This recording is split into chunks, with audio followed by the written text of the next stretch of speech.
Disappointment, frustration, and anger. Common sentiments on the Palestinian street. But not only are they fed up with Israel, they're fed up with their own leaders too. Many say the Palestinian Authority is corrupt, oppressive, and has yet to deliver an end to occupation. So how much is the Palestinian leadership to blame for the woes of its people? I'm Mehdi Hasan, and I've come here to the Oxford Union to go head-to-head with Dr. Saeb Erekat, the chief Palestinian negotiator and influential advisor to Presidents Arafat and Abbas. But today I'm going to challenge him on his strategy, his failure to achieve peace, and whether the Palestinians need new leaders. Tonight, I'll also be joined by Professor Rosemary Hollis, a leading expert on the Israel-Palestine conflict and director of the Olive Tree Programme. Sharif Nashashibi, an award-winning Palestinian journalist and Middle East analyst, and Dr. Manuel Hassassian, the Palestinian ambassador to the UK.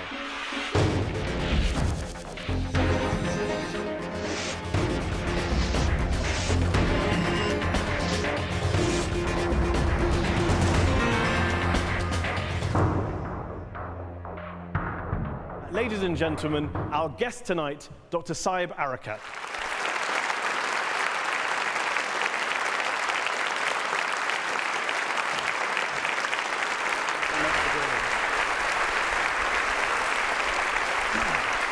Good evening.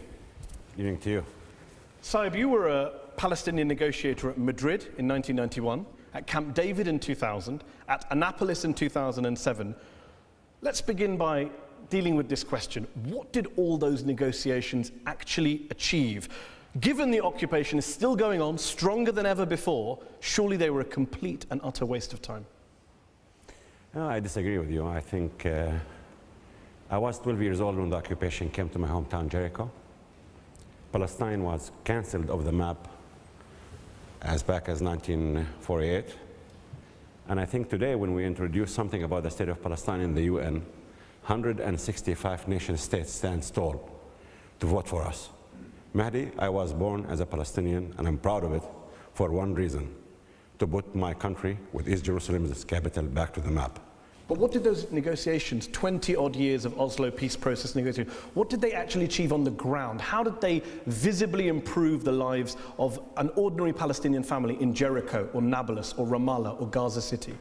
Well, the purpose of the negotiations is to have the people of Jericho, Nablus, East Jerusalem, Gaza, Ramallah live like you live in Britain.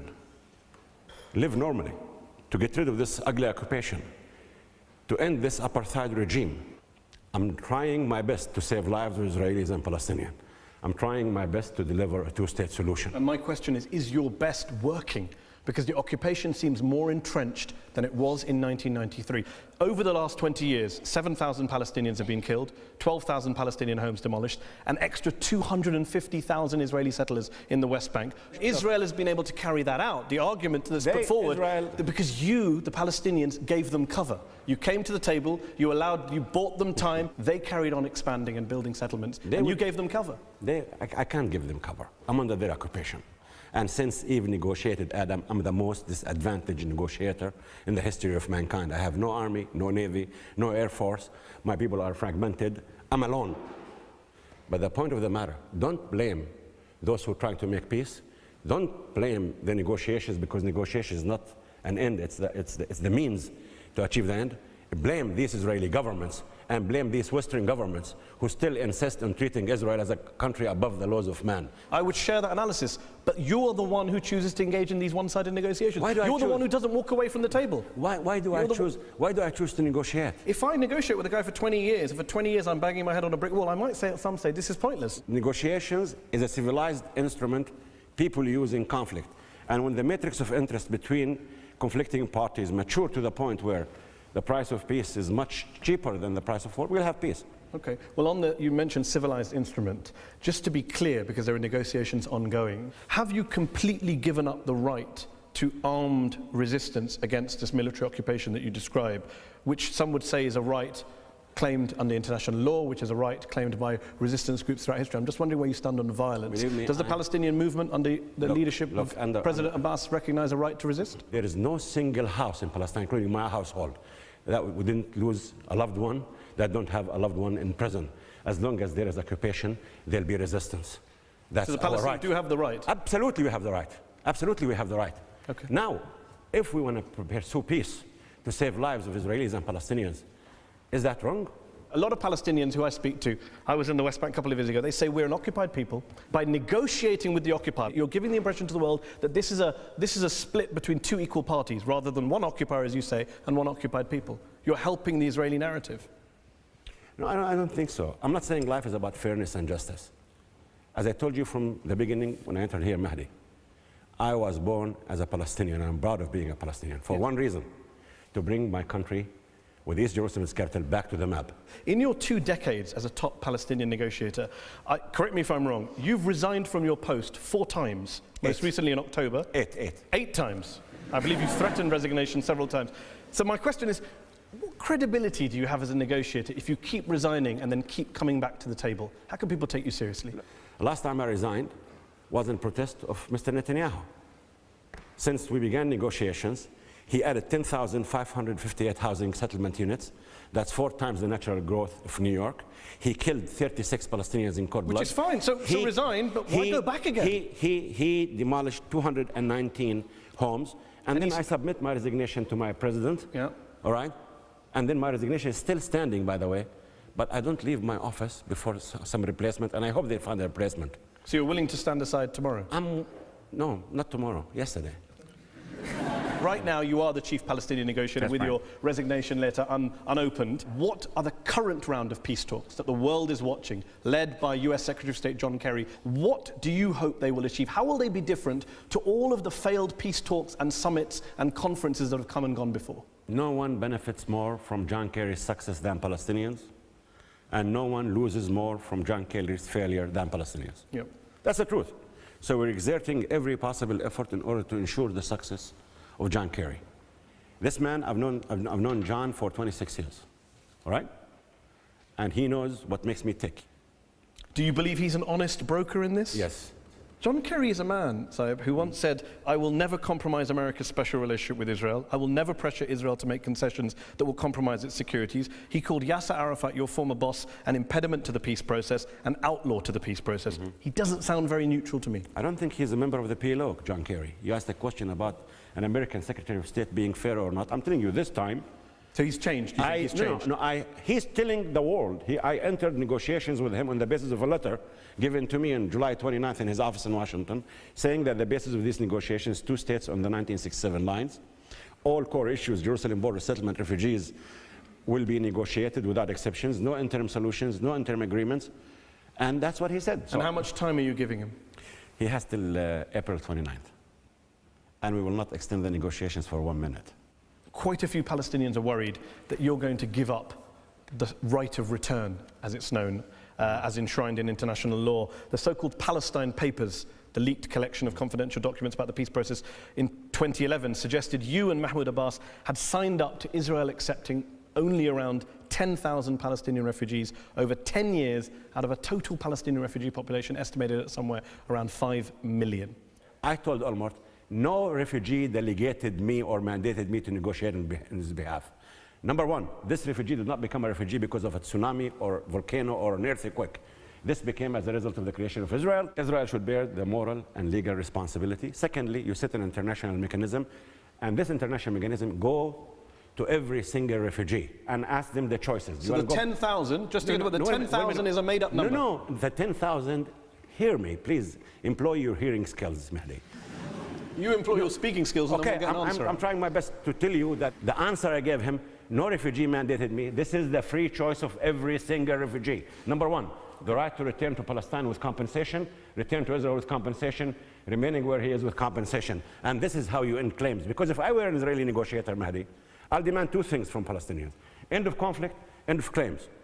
How can I end claims without this refugee practicing his choice? Let's stick with the current Israeli Prime Minister, Benjamin Netanyahu, in his offers. He has said that there can be no peace deal, John Kerry or otherwise, unless the Palestinians sign up to recognizing Israel as a Jewish state. Are you willing to do that as part of these peace I talks? will never recognize Israel as a Jewish state. Why not? Because I have recognized the state of Israel's right to exist in exchange of mutual recognition in 1993. and nations register their name at the UN, the name of Israel, State of Israel. Now, you know why they want me to recognize this Jewish state? I am the son of the Natofians, who built my hometown Jericho 10,000 years ago. I'm the son of the Arab Canaanites, who were there 6,000 years before Yeshua ben Nun came and built my hometown Jericho.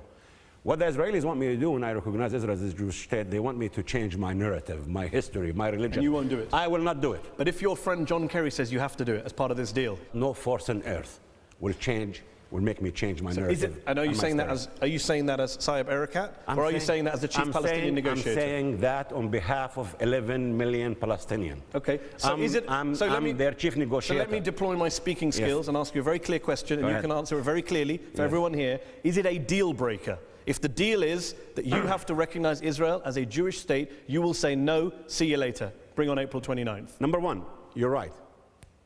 I cannot accept Israel as a Jewish state. Number two, I cannot accept any document without East Jerusalem being the capital of Palestine. It's meaningless for Palestine to emerge as a state without East Jerusalem being a capital of Palestine. And what I mean by East Jerusalem is the Holy Aqsa Mosque and the Holy Sepulchre and the Old City and the 6 square kilometers that existed in 1967. I cannot accept any formula for refugees other than the free choice of every single refugee making the choice. I want to end conflict. I want to end claims. And then you said 20 years Palestinians have been negotiating, Israelis doing settlements and so on. Had we accepted what you're trying to promote, what people are saying about us, why would Arafat have been sieged and killed under siege? Why are they calling us non-partners? Do you believe why this smear campaign? Yes, I believe Yasser Arafat was killed. You're saving me questions as well. Brilliant. Yeah. So you believe Yasser Arafat was killed by Israel? To be honest with you, Yasser Arafat was sieged by Israel. The Prime Minister of Israel, Sharon, said we must get rid of Arafat. The Defense Minister of Israel, Mufaz, said we must get rid of Arafat.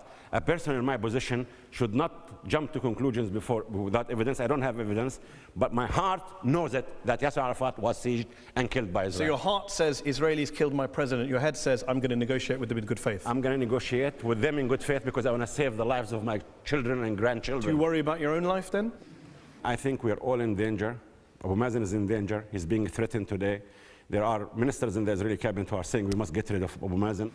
Abu Mazen, Mahmoud Abbas, for those of our viewers who aren't familiar with the other name, he's in the 10th year of a 4-year presidential term. Yes. His presidency expired in 2009. Yes. No, they didn't expire. The term came to an end. No. Technically speaking, you may argue this. Actually speaking. But in, in our basic law, it says the president will be elected for 4 years, and he will continue to be the president till he shakes hands with the new elected president. Who is himself? Abu Mazen wanted elections to happen, and believe me, he's the one who's not glued to a seat. Sharif Nashashibi is a Palestinian journalist based here in the UK. He's also an analyst of Arab and media affairs. You've been listening to Saeb Erekat speak about the past 20 years and the current negotiations. He says there's no alternative. People are unfairly criticizing him. What's your take on this? Well, it's interesting he brings up holding Israel to account and international mechanisms.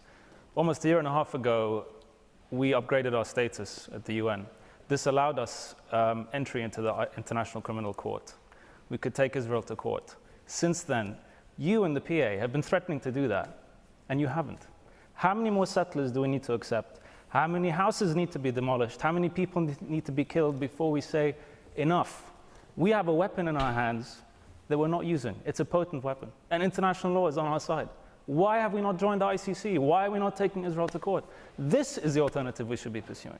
I think you're absolutely right. A mistake was made by us. And I personally take the responsibility for delaying this accession 9 months. I made the deal personally with John Kerry that if Netanyahu gives me the 104 prisoners before Oslo, we will refrain from going to these agencies for 9 months. I made the deal. I know it's a heavy price. These 104 prisoners deserve this price. Okay, well, let's also hear from Professor Rosemary Hollis from City University, teaches international politics, one of the leading experts on the Middle East conflict in the UK. Why are these talks not also focusing on the issues in legal terms? I have 22 lawyers in my team. They're Palestinians from all over Earth, from Chile, from Argentina, from London, from Paris, from Harvard, from Italy, from Canada, the top of the top. Palestinians who left their offices in New York, in Harvard, in London, and came and they're living in Ramallah, paying their own rents to serve their country. Okay, can I bring in, also on our panel tonight, is Professor Mehdi Hasan, who is the Palestinian ambassador to the United Kingdom. I want to ask you this. Saib says the US and the UK governments can be seen as, he says John Kerry is an impartial broker. You work as an envoy for your people abroad. Do you really see Western governments as impartial brokers in this conflict? First of all, let me challenge the line of questioning here. Because, you know, you have been attacking the strategy of the Palestinians of negotiations. We have realized in 1988, in our 19th PNC, that armed struggle is not going to achieve the Palestinian independent state because we were portrayed in the international community by the Zionist propaganda machine that we are terrorists. We are not terrorists. We said we will politically accommodate through negotiations and practice our universal right for self-determination. We have seen along the practices that the top dog has been unequivocally supported by what is so-called a third party. But we haven't seen the European Union playing an imperative role in creating that balance. Okay. Back in November 2009, you told reporters that the time may have come for President Abbas to, quote, tell his people the truth, that with the continuation of settlement activities, the two-state solution is no longer an option. Those are your words from 2009. There have since been tens of thousands of Israeli settlers added to the West Bank since you made that statement. So why do you continue to push for a two-state solution, which you yourself 4 years ago said, time's up? I agree with you, and I told, actually my last... You agree with yourself, you mean, because I'm quoting your words. No, I agree with your line of questioning now, because I said that. Yes. And actually... You did. My last resignation was because I asked Abu Mazen on November 5th to sign on the accession, and he refused. And I told him the following. As much as we put a strategy, Netanyahu puts a strategy. Netanyahu's strategy is threefold. Number one, he wants a Palestinian Authority without an authority. Number two, he wants a cost-free occupation. Number three, he wants to keep Gaza off the Palestinian space. Which means that Netanyahu is working towards one state, two systems, not a two-state solution. There is no such a thing as a one-state solution. There is a one-state reality. But Israel has three options. Option number one, my option, two states, 1967. Number two, if they want to call my hometown Jericho Yericho and refer to me as Mar Erekat in Hebrew, Mister, talk to me about it. And once I say this, they will tell me, you evil Palestinians, you want to undermine the Jewish nature of Israel. So you don't want two states, you don't want one state. And what's developing on the ground is the third Israel's option, which is an apartheid. And no one in the world has the stomach for such an apartheid. Today, in the West Bank, East Jerusalem, there are roads I cannot use as a Christian and a Muslim Palestinian. Only Jews and Israelis can use. There is a worse apartheid system today in the West Bank and East Jerusalem than that which existed in South Africa. My option is to live and let live. I really want two-state solution. And if it doesn't happen, what is your plan B? If it doesn't, if this negotiations fail on April the 29th, what are you going to do? My plan B, Abu Mazen will sign the 63 letters of accession, including Rome Statute.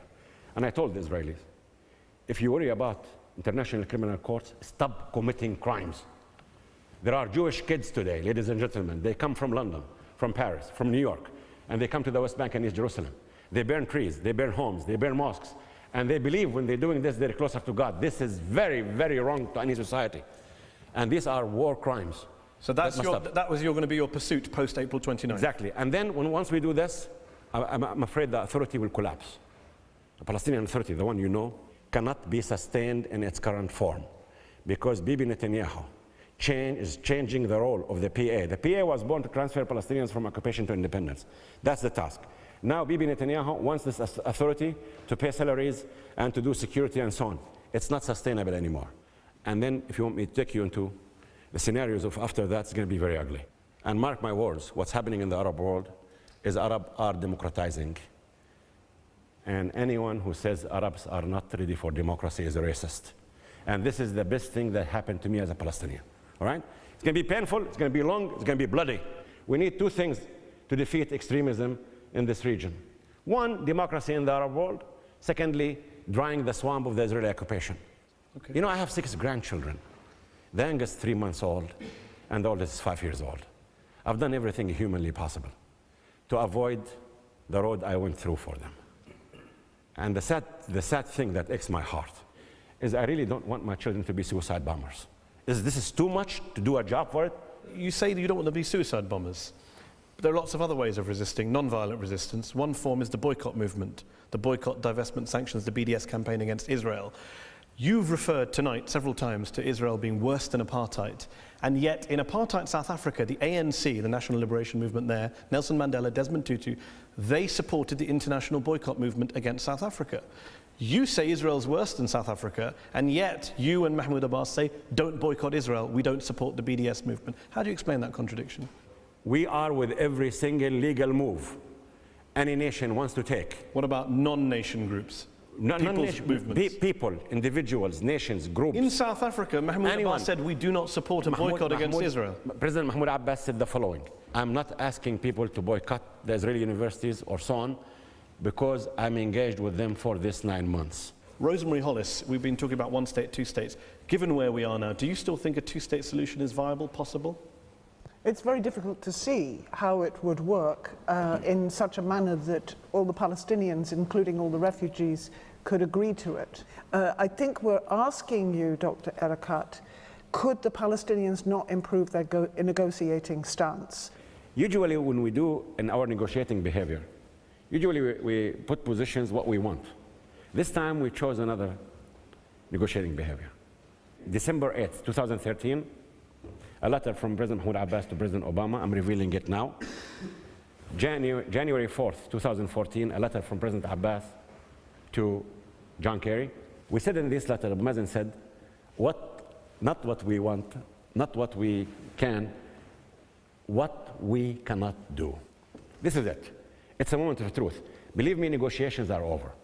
We don't need negotiations. It's time for decisions now. So today, it's all up to John Kerry and President Obama. Okay. Sharif, you're Palestinian. Would you rather live in this whole debate about one state, two states, would you rather live in a single binational secular state, or would you rather live in a Palestinian state next to an Israeli state? I mean, the debate has moved on long ago. It used to be about whether one would prefer one state or two states. Now the reality is whether two states is possible, not preferable. Do you believe it's possible? No. We passed that years ago. It's not possible. The occupation and colonization of Palestine is so entrenched. I don't see how that can be reversed. I mean, if you look at the withdrawal from Gaza, there was national uproar in Israel over the withdrawal of several thousand settlers. We're talking about several 100,000 settlers in the West Bank. Okay, well, let me put that point to Ambassador Hasan. It's just not possible to bring about two states, which you're negotiating for. The only feasible solution is a two-state solution. And the dismantling of settlement is not that a big deal, because in second-track negotiations with the Israelis, we have managed to come up with many solutions. The question of equality in terms of transfer of land and what have you is manageable, my dear friend. Okay, well, we're going to take a break there. We've been talking about the peace process and negotiations with Saeb Erekat. In part two, we're going to talk about what's going on in the occupied territories with the Palestinian Authority. Accusations of corruption and human rights abuses have been made. And we're also going to hear more from our very loquacious guest and from our very patient audience here in the Oxford Union. Join us for part two of Head to Head.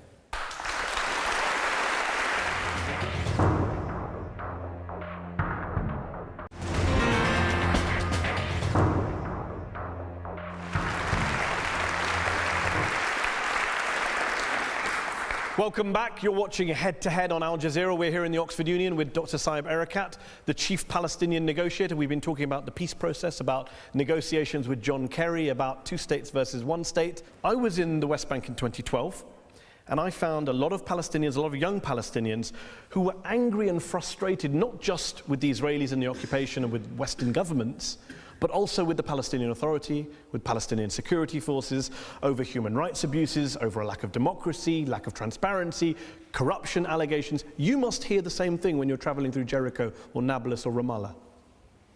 Well, actually, I have almost 3 demonstrations against me personally every week. Okay. So I hear much more than this. Look, there were those Palestinians who tried to abuse their offices to gain things they should not, corruption. But I think we are the first Arab society in the last 1,000 years that in the year 2012, 2013, 3 ministers appeared in front of the corruption court, and they were sentenced. I'm not saying we don't commit mistakes. I'm not saying that there are not those who are trying to abuse their offices. I'm not saying there are not human rights violations. I'm not saying there are not mistakes we were committing, but with these mistakes happening, we are doing everything humanly possible to try not to repeat these mistakes, to learn from them. You say that, but last year, the polling in the West Bank showed 4 out of 5 West Bankers believed the Abbas administration, the Mahmoud Abbas, Abu Mazen, Palestinian Authority government was corrupt. People have a court in Ramallah called the corruption court. If anybody has a case against anyone, they can carry this case and file with the evidence and go to the court. And they can submit something against President Mahmoud Abbas personally, if they wish to, against Saeb Erekat, against anyone. That's their given right. You say you can submit things against President Abbas personally? Yes, they can. A leading Palestinian businessman, Mohammed al-Sabawi, just recently was arrested by security forces, held for 9 hours in a prison cell, merely for calling on President Abbas to resign. That sounds almost like a police state to me. It's the mistake what happened with this Sabawi, and Abu Mazen personally interfered to release him. What about the other people who've been detained without charge? There were hundreds and hundreds of cases over the years. There were 63 cases. 63? That Middle East International and Human Rights Watch have submitted to us, and believe me, we have followed it case by case. The Independent Commission for Human Rights says 685 arbitrary arrests in the West Bank in 2012 alone. Well, there are arrests. We have, just as I told you, we have normal people who can commit crimes, can be but it's not normal. It's not normal. This is arbitrary arrest, detention without trial, torture, sleep deprivation, beatings, shootings. If someone... Amnesty and Human Rights Watch have all documented this. Oh, look, we have jails, we have people who have been arrested. We're not a country. We have so many restrictions, so many limitations. We have an overloaded wagon. Forces you to torture we people. have an overloaded wagon of complexities. I am personally dealing with Human Rights Watch and Amnesty International. You mentioned Amnesty. Sanjeev Berry, who works for Amnesty International in the United States, he says when Palestinians in the occupied Palestinian territories engage in peaceful protest, they can face brutal crackdowns from Palestinian security forces. It is time for the US to stop looking the other way while Palestinian protesters are beaten and shot. I think beating demonstrators is a mistake. Yes, more than a I'm mistake. admitting it. When you torture people, it's more than a mistake. It's shameful. Okay, well, on the issue of shamefulness, when I was in Ramallah, I drove past a building which I was told was the Palestinian Presidential Palace. Cost several $1 million. It was grossly, obscenely big. I'm wondering, why does the president of an occupied people need to live in a palace? It's not built for him, it's for our guests. Which guests? We have foreign dignitaries that come to visit Palestine. So you think it's justified spending several $1 million on a look, Abu Mazen, palace? Mahmoud Abbas lives in an apartment in Ramallah. I, Saeb Erekat, live in the home I was born in Jericho. All right? And what you call the presidential palace is a guest house. We have parliamentarians from all over earth. We have NGOs coming to visit us and so on. So where are you going to keep putting them? In the moving big at $300 a night? We can't afford it. That's why we built this guest house. And please come and visit it. And if you come, I will have you stay there. We did.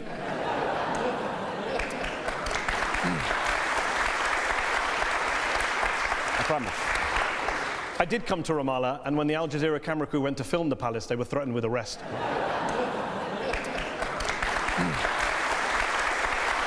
I talked about in part one the Palestine papers, which you urged everyone to go and look at online on the Al Jazeera website. An advert from the guest tonight. Well, one of the documents on there is a conversation between you and David Hale, the US Middle East envoy, deputy envoy, in September 2009, and you're quoted as saying, "We have had to kill Palestinians to establish one authority, one gun, and the rule of law. We continue to perform our obligations. We have invested time and effort and killed our own people to maintain order and the rule of law." It's true. That's true. There were Palestinians who were killed in clashes because we said if we want to build a nation state, we must have one authority, one gun, and the rule of law. In the UK, okay, if a group of people will claim that they want to do something and take into arms, what happens? What happens in any country on earth? Look, the worst thing that can happen to a society is multiple authorities. Ask the United States 100 years after independence. When there were multiple authorities, there were 500,000 Americans who were killed. Ask Algeria two decades ago. Ask Afghanistan what's going on now when people take to arms. Ask India. When nation states get the disease of multiple authorities, you have disasters, and we will not tolerate this. You say that's the worst thing that could happen. Some Palestinians say the worst thing that could happen is that the Palestinian Authority and the PLO was set up to stand up to the Israelis and protect the Palestinians, but instead what we've seen is protecting the Israelis and standing up to the Palestinians. Sharif Nashashibi, you're a Palestinian journalist based in the UK.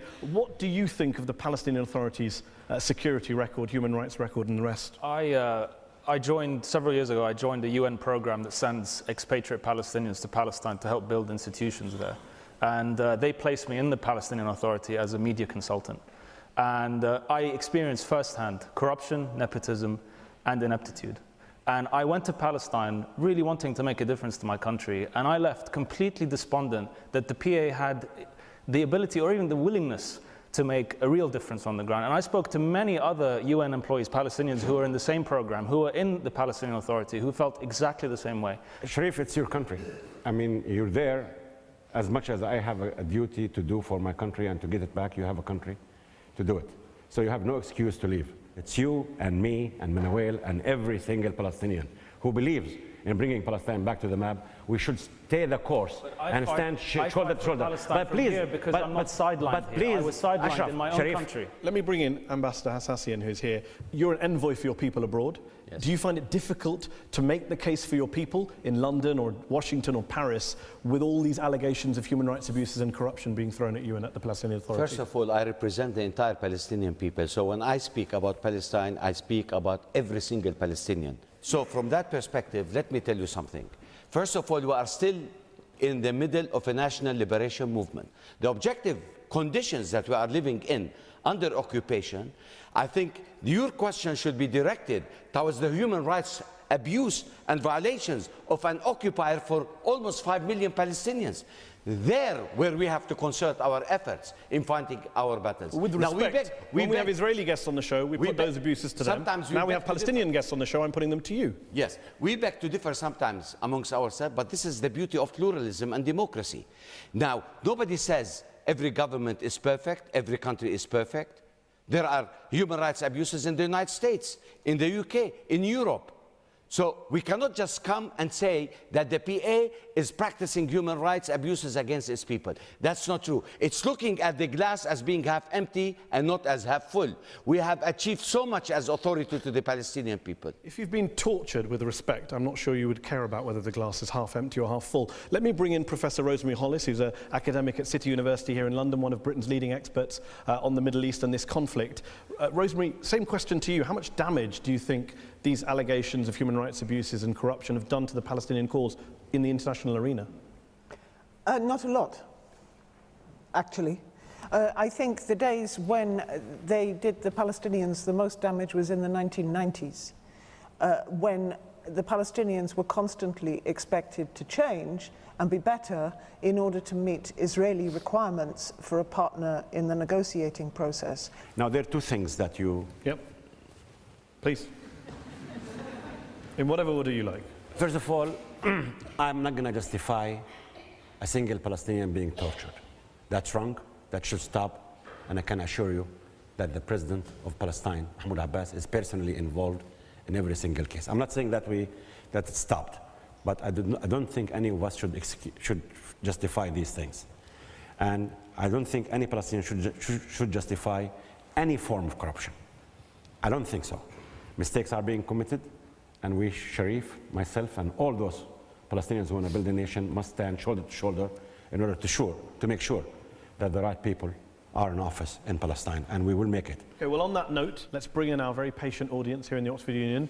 We've been talking about the peace process, negotiations, the United States, one state versus two states, human rights abuses, lots of subjects. Stick your hands up in the air. Let's go to the lady here in the front to begin with. Is there any good news in Kerry's evident determination? And do you carry any faith in a framework agreement that could be established to provide meaningful parameters for negotiations on a final deal? To be honest with you, I don't know. I'm doing my best. I did my best with John Kerry. I submitted everything. I did everything humanly possible to make him succeed. We offered so many things. Up till today, John Kerry did not present any official position to us. So I don't know whether he wants to do framework for negotiations or a framework agreement for permanent status. These are two different things, by the way. Okay. If he goes the path of framework for negotiations, that means he may be introducing new terms of reference for the negotiations, which is something going to be bad. Okay. If he wants to introduce framework agreement on permanent status issues with no interim solutions, nothing else, we will study it. Okay, let's go back But he needs to put it on the table. He hasn't done it yet. Okay, gentleman here in the maroon shirt. You mentioned that one of the things we need is democracy in the Arab world. So do you think that we have democracy in Palestine? Are you Palestinian yourself? Yes. And do you believe there's a democratic system in place? Look, Hamas is a Palestinian political party. They won the elections. I remember the day that Mr. Haniya came to submit his government for the Legislative Council. I had won the seat in Jericho in the Jordan Valley for Fatah, and I was nominated to give the speech in the loyal opposition. I told him, Mr. Haniya, today you are not the Prime Minister of Hamas. You are my Prime Minister. You are the Prime Minister of the Palestinian people. When Imam Khomeini came to office in Iran, he changed the name of his country, but he committed to all Iran's obligations. So did Nelson Mandela, so does everybody. Please separate between your role as Hamas and as Prime Minister for Palestinians. Now we're asking them for reconciliation. What do we want to do? We want to have elections. Number one, elections is for the Palestine National Council. Wherever Palestinians can vote, they should vote. The 11 million. And that's the key to reconciliation. That's the Doha Agreement. The Doha Agreement... Do you think there will be reconciliation with Hamas? I'm sure there will. Even though they don't support your current negotiations? They don't have to. They don't have to. I sit with Mash'al. And by the way, he's an honest, decent man. I report to him. I report to all my leaders in Palestine. This is my obligation. They need to disagree with me, criticize me, and so on. But yes, we need to have a few years ago, you were all killing each other in Gaza. For PNC, look, when we differ, Mehdi, we should resort to ballots and not bullets. Hamas made the strategic mistake of resorting to bullets. Okay, let's take a question from the gentleman there with the hand up. Yep.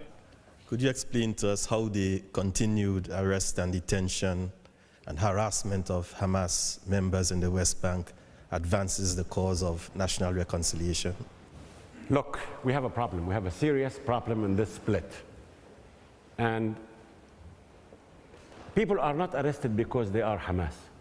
Palestinians are being arrested in the West Bank simply because they either smuggle guns or launder money or so on.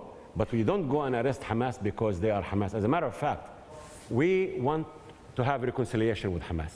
Hamas is a Palestinian party like Fatah, and Fatah and Hamas were established to put Palestine back to the map. Palestine and Jerusalem is much more important than Fatah and Hamas. That is the truth. And we need Hamas. Okay, let's go, gentleman here in the white shirt, second row. Thank you. Dr. Erekat, I think you're right to give negotiations and the two-state solution a last chance with Kerry. The alternatives to that are worse. My question to you is, the criticism is that the Palestinians have never missed an opportunity to miss an opportunity. If this is the last opportunity, can you come forward this time for a proposal? How can you ensure that if this is the last chance for the two-state solution, that we get it in this process? We are exerting every possible effort in order to ensure Kerry's success. We want him to succeed. We want the two-state solution. But if the Israeli government and Mr. Netanyahu insists on dictation, on fait accompli policies, on settlements and so on, he's destroying the two-state solution. And you know what? I'm not a racist. Okay. I'm not against Jews. I'm not against Christians, Muslims being equal votes, one state. But once I say this, you know, many Israelis get angry. They think that we don't want a two-state solution. So if I offer you recognition, and I'm yet to hear a single Israeli official from this government to tell me that they recognize the state of Palestine right to exist in peace and security in 1967. I'm waiting to hear an Israeli official saying East Jerusalem is the capital of Palestine. Okay, gentleman here. I'm waiting for an Israeli to stand up and apologize for refugees. Okay, let's take another question from the audience. Gentleman in the front row, wait for the mic to come for you in the jumper. Dr. Erekat, we Palestinians are justice and peace seekers. And despite the fact the Palestinian leadership, led by President Mahmoud Abbas, has been very flexible and agreed to resume the talks with Israel in spite of continuing settlement expansion policy. But recently, Israeli officials say we have no peace partner. Is that because the Palestinian leadership refused to concede the Palestinian national rights? If Mother Teresa were to become the president of Palestinians, Montesquieu to become the speaker of the Palestinian parliament, and Thomas Jefferson to become the prime minister of Palestine, the three of them, imagine, one cabinet, and they were to say a Palestinian state in 1967 East Jerusalem is its capital, right of refugees in accordance with 194. Israeli officials will say, these are non-partners. We don't have a partner. They are related to bin Laden. So that's the truth. Okay, right? On that note, let's take some more questions. Gentleman with the beard and the glasses, on the third row. Dr. Arakat, I'm looking at that through Israeli eyes, and I ask myself, why should we stop? We can continue pushing you, we can continue building settlements, you won't do anything. We can retain the army in the Jordan Valley, you won't do anything. Will the PLO continue choosing survival over strategy, or are we going to see something we haven't seen before on April 29th? Thank you. The PLO stands for bringing Palestine back to the map, with East Jerusalem's capital. Today, you tell me what did I gain? Today, 165 nations in the last resolutions of the UN voted for me. Now we have the power to make accession to 63 organizations, and once again, we have every single right. While you're signing signatures, settlement growth continues, as you yourself say. But these are war crimes. But you're not stopping them. They will stop, and we will stop them. Okay, let's take another. I want a lady from the audience, please. Lady in the third row. I'm a Palestinian myself, and I want to ask you a very personal question. As a Palestinian who experienced the Israeli soldiers occupying my house, I lost a friend, and my house has been affected seriously now by the wall. I can understand how hard it is for you as a Palestinian negotiator, and your position must be very hard. But my question, are you able to negotiate without allowing your feelings and emotions to impact your judgment in taking decisions? You touch my heart. You know, it's... Look, everything I do doesn't paramount to one night some of my colleagues spent in Israeli jails. There are some classmates of mine who have been in jail for 26 years. There have been some classmates of mine who their parents took to the cemeteries. I negotiate in pain, in frustration, in tears sometimes, but I really believe that negotiating in pain and frustration for 5 years is cheaper than exchanging bullets for 5 minutes. We are a people of peace. We're bringing Palestine back to the map, and Palestine will harm no one. Palestine had stood historically as a bridge between civilization, between religion, and there is no meaning for a Palestine to come back on the map without it being democracy, human rights, you believe that accountability, in your lifetime? transparency, the rule of law, and women's rights. You believe a free Palestinian state in your lifetime? You look like one of my daughters, all right? And that's my promise to you and to my grandchildren, that Palestine will be a country of accountability, transparency, women's rights, human rights, and I will believe this will happen in my lifetime. This will happen. Let's go to the back. Gentleman right at the back with the green shirt and the glasses on. Wait for the microphone to come to you. Despite the challenges and obstacles faced, that somehow a two-state solution can come to fruition, are you confident that the ordinary Palestinian would agree and would accept such an agreement? Once an agreement is reached with Israel, sir, we're going to put this agreement, as President Mahmoud Abbas said, to a national public referendum for Palestinians anywhere they live and anywhere they can vote. And that's the truth. We're going to put this agreement to a national public referendum where all Palestinians can say yes or no. And who's going to vote in that referendum? Any country that would allow us.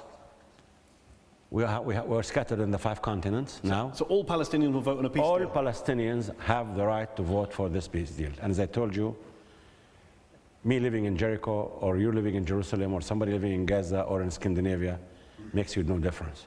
Okay, let's try and get a couple more questions. Gentleman here with the jacket on. Let's wait for the microphone to come to you. Had a figure like Nelson Mandela been head of the PLO, do you think by now the occupation would have ended and Palestinians and Israelis might have reached peace? As I told you, if Mother Teresa were to be running Palestinians, and as long as the Israelis feel this sense of impunity, as long as your countries in the West and the Western values continue to treat Israel as a country above the laws of man, why, I don't know, but that's your values. I don't know. Look, Mother Teresa didn't run the Palestinian Authority. Nelson Mandela didn't run the Palestinian Authority. Yasser Arafat did. Yes, yes. He made a lot of mistakes, something we haven't had time to talk about tonight. He made a lot of mistakes, did he not? Look, Yasser Arafat is the father of the Palestinian national movement. Yasser Arafat is the man who brought Palestinians back from refugees to a people with national rights. Yasser Arafat is the courageous leader who recognized the two-state solution. Yasser Arafat is the one who put us strongly on international law as the basis for a solution to the problem. Failure.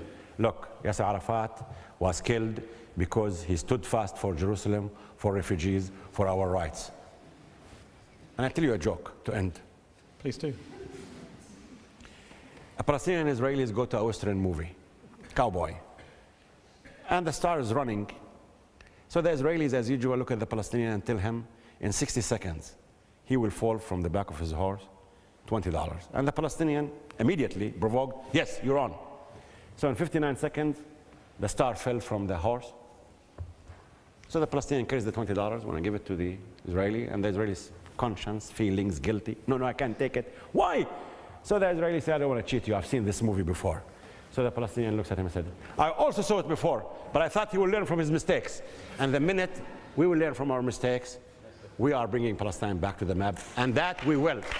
Well, just before we finish, on that very subject of mistakes, let me ask you one very final question. What is your biggest personal regret? There are many personal mistakes I made. I did not prepare Yasser Arafat for the Camp David. We prepared him for everything except that when they came and said underneath Haram al-Sharif there is a Temple Mount, I decided to ignore this point. I didn't think they will bring it, and this turned out to be one of my biggest mistakes. This is one of them. I'm going to have 3 volumes of mistakes one day published. And you do believe that in your lifetime there will be an independent Palestinian state? Absolutely. This is a fact. Palestine is coming back to the map. Well, on that note, we're going to leave it there. Thank you very much, Saeb Erekat, for joining us tonight. Next week, I'll be asking very similar questions to one of Dr. Erekat's former Israeli negotiating partners, the ex-Israeli Foreign Minister Shlomo Ben Ami. So join us for Head to Head next week on Al Jazeera. Good night.